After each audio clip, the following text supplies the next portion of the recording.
안녕하십니까. 역사 속 인물 이야기의 세 번째 시간이 되었습니다. 이번 시간에는 동서분당의 두 주역 김효원과 심의겸에 대해서 살펴보고자 합니다.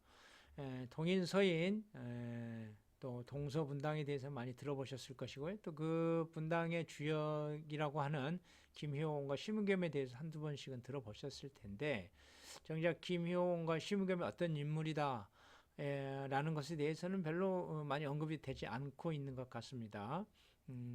김효원이 동인이고 심의겸이 서인이었다.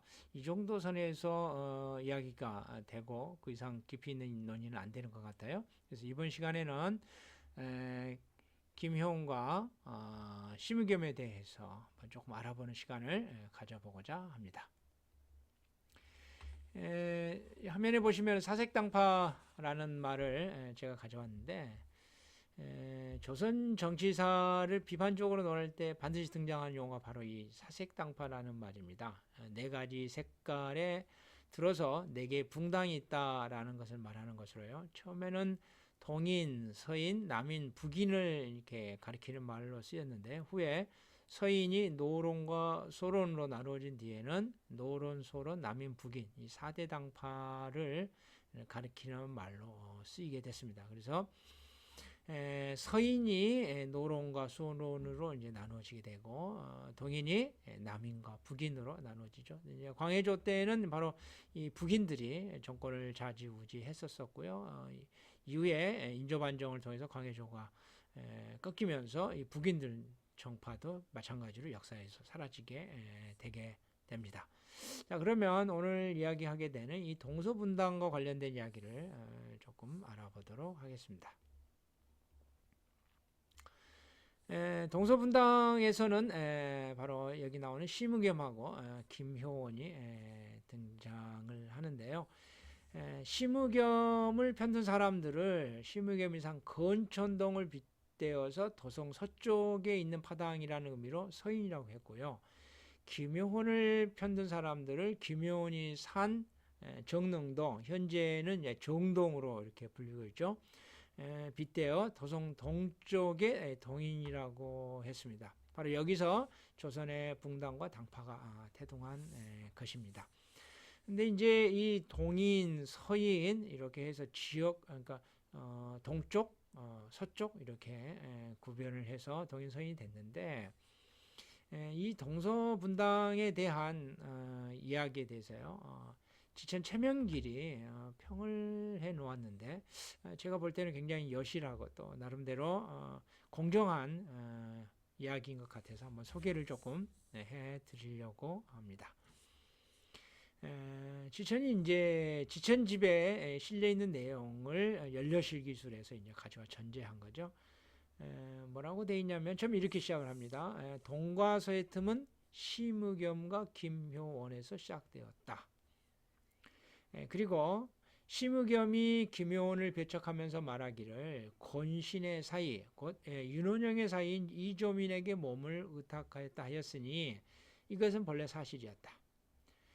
김효원은 심의겸을 배척하면서 말하기를 외척으로서 정치에 관여한다 하였으니 이것도 역시 사실이었다. 그리고 이제 심의겸이 김효원을 배척하는 이유, 또 김효원이 심의겸을 배척하는 이유가 충분한 근거가 있다라는 이야기를 먼저 함으로 시작을 하죠. 그리고 나서 다시 김효원이 처음에는 길을 잘못 들었다가 후에는 절조를 닦았으니 옛사람도 이런 것을 허여한 바이며, 심의겸은 행적은 비록 청리 외척이었지만 사류에게 공이 있으니 역시 군자가 막을 바가 아니다 라고 해서 김효원이 그 김효원으로서 그 올바름이 있다, 또 심의겸은 심의겸으로서 올바름이 있다 라고 또 이러한 또 평가를 내립니다. 그리고 나서 그런데 전배는 나이 많이 먹은 사류를 이야기하는 거죠. 심의겸의 편을 들면서 김효원을 가리켜 안으로 사사로운 유감을 품었다 하고, 후배는 후진들 젊은 사람들은 김효원의 편을 들면서 심의겸을 가리켜 궁중의 세력에 의탁한다 하였으나 두 사람 모두 참으로 이런 일이 있었다고는 할 수 없을 것이다 라고 이렇게 이야기를 합니다. 결국 동서편당으로 나누긴 했지만 심의겸과 김효원 그 자체만으로 본다 하면 특별한 어떤 문제를 삼을 수는 있는 것은 아니다라는 식으로 이야기를 합니다. 그래서 마지막으로 이것이 이의 율곡 이 둘 다 옳고 둘 다 그르다는 의논이 나오게 된 근거다. 그렇게 이야기를 하고 있습니다.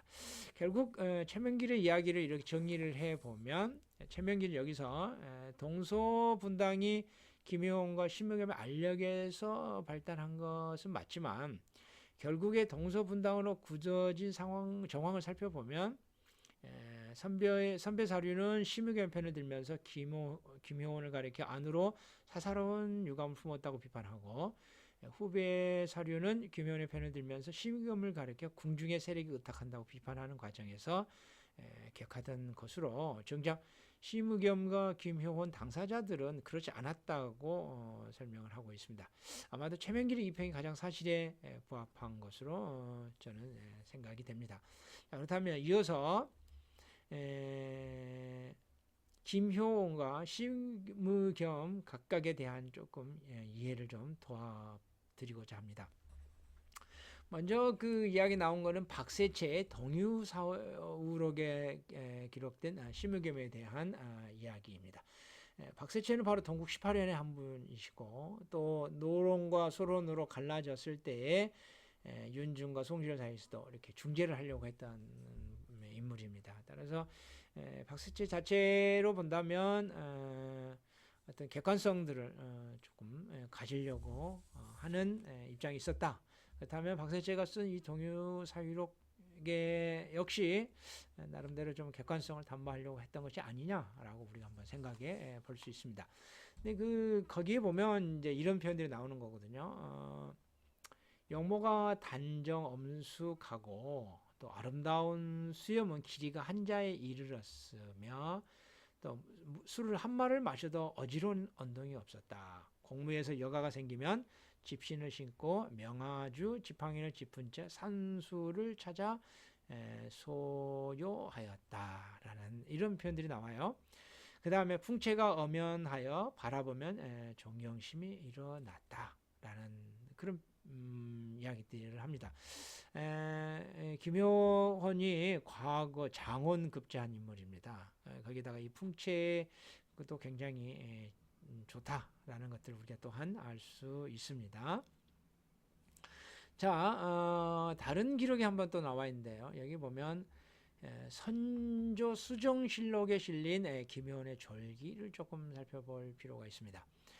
선조 수정실록은 이게 기록 자체가 조금 중요한데요. 왜냐하면 애초에 선조실록은 북인이 주도가 돼서 기록한 실록입니다. 근데 후에 인조반정 이후에 서인들이 다시 주도가 해서 한 것이 바로 이 수정실록이라고 하는 선조 수정실록을 한 겁니다.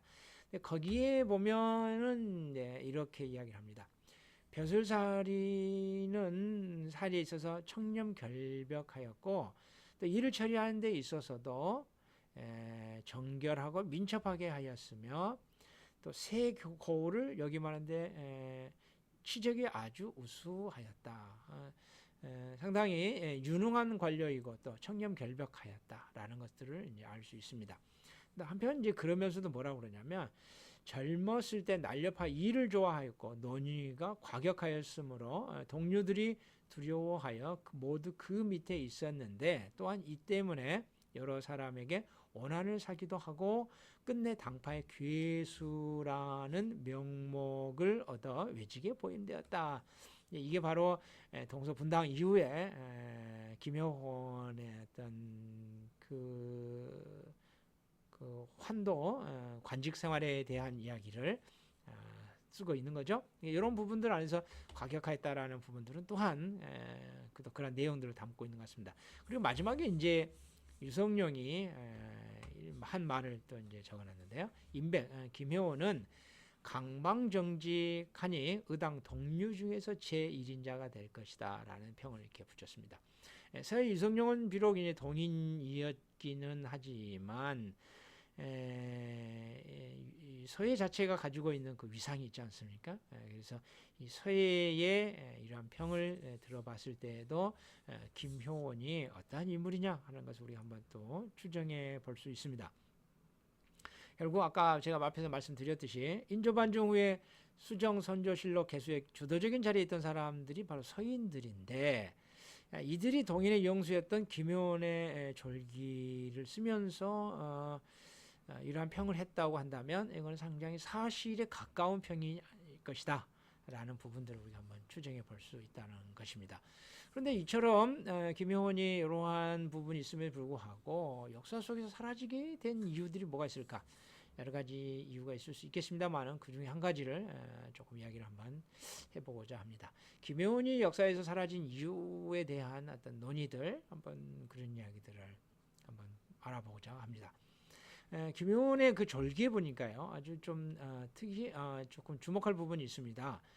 삼형제가 모든 문과에 급제를 했습니다. 대단한 집안이라는 것을 알 수 있습니다. 김효원이 장원 급제를 했었거든요. 이외에 김신운, 김효원 또한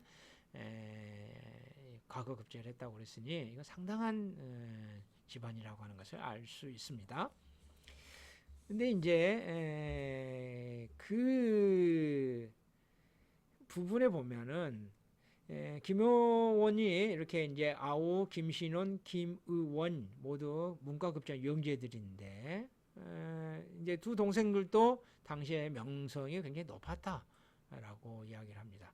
그런데 이제 김효원이 이후에 대한 자료들이 보이지 않는다. 이게 도대체 어떻게 된 거냐 했을 때에 이 김신원과 대북파의 관계를 조금 한번 주의 깊게 볼 필요가 있지 않을까 생각이 됩니다.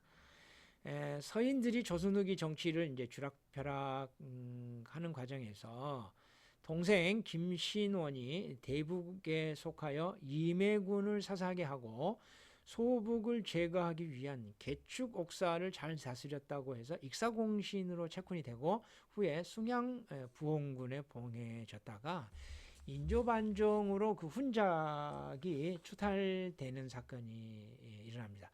게다가 그 사이가 바로 누구냐면은 대북파로 광해조에서 참명해져 있진 바로 허균이었다는 점도 또한 관계가 있지 않을까 이렇게 생각을 해볼 수 있습니다. 결국 광해 치세 기간 북인들은 소북과 대북으로 나뉘어서 국정을 좌지우지했지만 인조반정 후에 완전히 몰락해 버리고 다시는 조선 정치사에 등장하지 않는데 이러한 것들과 김효원이 역사에서 사라진 것들을 한번 또 연이어서 한번 연결해 지어 본다면 또 어떤 논의들이 있을 수 있지 않을까 한번 그런 생각을 제가 해보게 되었습니다. 자, 그렇다면 이제 심의겸에 대한 이야기를 조금 해보도록 하겠습니다. 앞에서 그 유명한 최명길의 지천집에도 나와 있듯이 심의겸은 행적은 비록 청리 외척이지만 사류에게 공이 있으니 역시 군자가 막을 바가 아니다 이렇게 인물이 되어 있습니다. 여기서 그 청리라고 이야기하는 부분들은 후에 그 을사년 위훈을 삭제하는 과정에서 이제 조금 이제 논의가 조금 있긴 한데요. 그 부분은 일단 생략을 하고요. 거기에 보면은 한편은 이제 그가 외척이기 때문에 궁중의 세력이 의탁한 것이라는 혐의를 두는 데서 이제 배척한 것이다. 바로 이제 그 을사년 위훈 삭제와 관련된 논의가 있었는데요. 심의겸은 좀 신중하자라는 입장을 취했고 이러한 부분들이 이제 아무래도 심의겸이 외척이었기 때문에 이제 그러한 부분이 있지 않느냐라고 충분히 의심을 할 만한 부분들이 있기는 있었습니다. 그렇지만 여기서 이제 그 지천집에서 최명길이 이야기하듯이 사류에 공이 있다라고 이야기하는 건 뭐냐 하면 명종연간에 외척으로 전횡을 누리던 자신의 외삼촌인 이량을 그가 탄핵해서 퇴출시킨 적이 있었습니다. 바로 이러한 공적들을 꼽을 수 있겠다라는 것이죠. 연료실귀술에 이제 이 심의겸에 대한 어떤 평들이 실려 있는데요. 조금 소개를 하면 이런 내용들이 나옵니다. 기계가 활달하고 용모가 장대하였으며 스스로 몸을 매우 엄하게 단속하였다. 효성과 우애와 공손함과 검소함이 천성에서 나왔으므로 비록 외척이었으나 사류 중에 추앙하지 않는 자가 없었다라고 이렇게 하고 있습니다. 굉장히 그 자신의 초신을 잘 했다라고 하는 부분을 우리가 이해할 수 있을 것 같습니다. 또 한편 이제 묘비에 나와 있는 내용들을 열려시기 위해서 소개하고 있는데 거기에 보면 이런 내용들이 있습니다. 태계가 일찍이 글을 보내 국사에 힘쓰기를 권하기를 외적 중에 어진이가 있는 것은 국가의 복이다. 시무겸은 그렇게 이제 평을 했다는 것이고요. 또 율곡이 임금에게 아뢰기를 선조에게 아뢰기를 의겸은 외적 중에 아름다운 사람입니다. 이렇게 또 이야기를 했다라는 부분이죠. 결국 이제 이 태계와 율곡이 당연히 선조의 묘정에 배양된 명신일 뿐만 아니라 조선의 유자를 대표하는 명현들이 아닙니까? 이런 분들이 시무겸을 허위하고 있다는 걸 통해서도 그의 인망의 정도를 가능해 볼 수가 있게 되는 것입니다. 결국 우리가 김효원과 시무겸이 동서분당에 대한 비판적인 평가에 더불어서 김효원과 시무겸도 상대적으로 좀 비판적 평가를 받기는 합니다만은 정작 김효원과 시무겸 그 자신들에 대해서 평을 해보자면 역시 당시에 두 동인과 서인으로 나뉘는 데 있어서 그 용수가 될 만한 그만한 인품과 또 학덕을 갖춘 인물들이었다라고 하는 부분들에 대해서는 우리가 또 기억할 부분들이 있지 않을까라는 생각을 갖게 합니다. 자, 그럼 이상으로 이야기를 마치고 또 다음 시간에 만나도록 하겠습니다.